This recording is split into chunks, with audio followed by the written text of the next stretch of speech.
everyone, welcome back to RJK English. Today we're talking about communication. What is communication versus conversation? Conversation is what you see here with these arrows. It's talking back and forth. Hey, how are you doing? Oh, I'm doing fine. Did you see the ball game? Yeah, I saw the ball game this weekend. It was good. That's a conversation. Communication is really understanding what the other person is trying to say to you, and for them to know that you know what they're saying. So this is different from conversation. And a lot of this comes down to interpretation.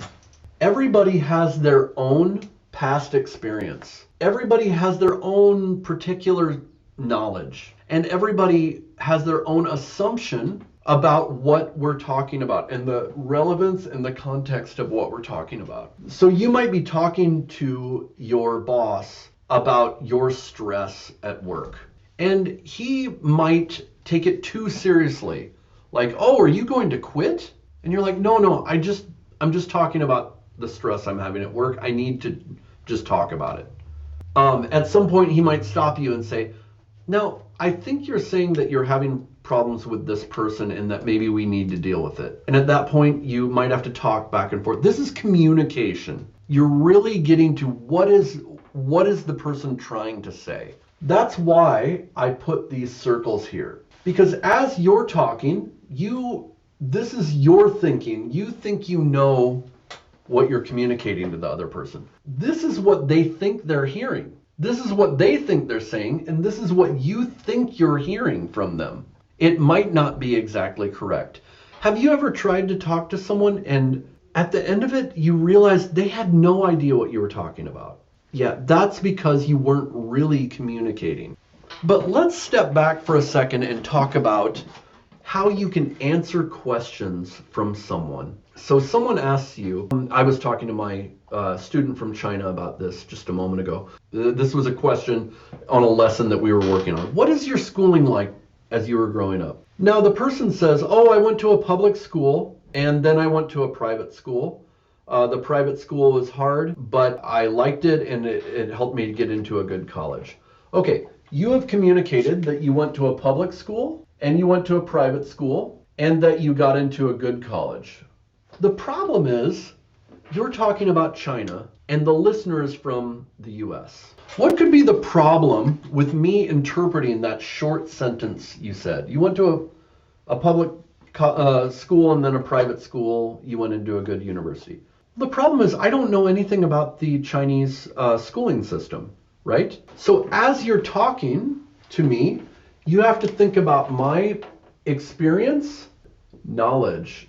You want to make sure that I have relevant information and that it's in context. Okay, so what could you maybe think about in your own head?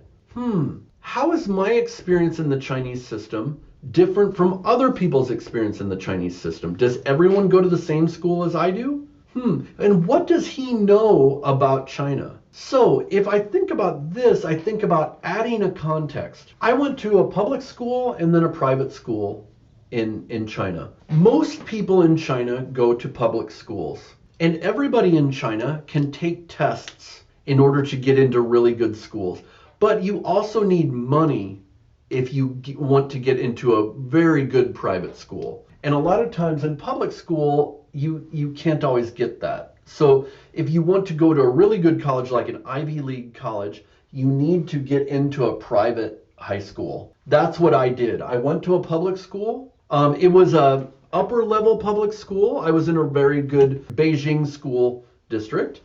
And then I was in a private school, which was an international school. I was learning from people from different countries, and it helped me get into a really good college. So now I, as the listener, have more context. I know what your experience of school was like compared to other people in China, so that I can kind of take that and put it into my background of how I experienced school here. Now that leads to more of a conversation.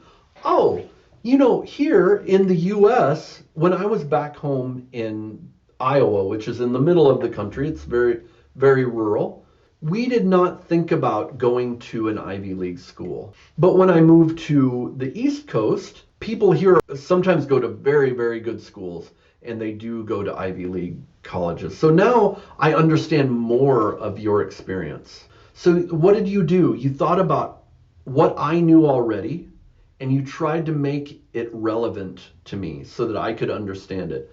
And you contrasted.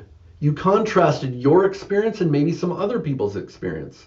And maybe you would have even needed to ask a question at the end. So this is this type of schooling I went through.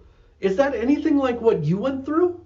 You can ask that question, right? And they'll say, well, in the US, this is how we do it. And then you might ask, do you have major exams that you have to take? The other person might say, no, not really. I mean, we take the SAT before college. Now we're having a real conversation. And if you're going into IELTS, it's good to think about this. What does that other person need to know in order to understand my experience? Okay, so I hope this is useful. All right, see you. Hi everyone, welcome to RJK English. Make sure to like and subscribe, and that will help me make more of these videos. I'm on YouTube and on Instagram, and see us on Facebook, and we can talk further.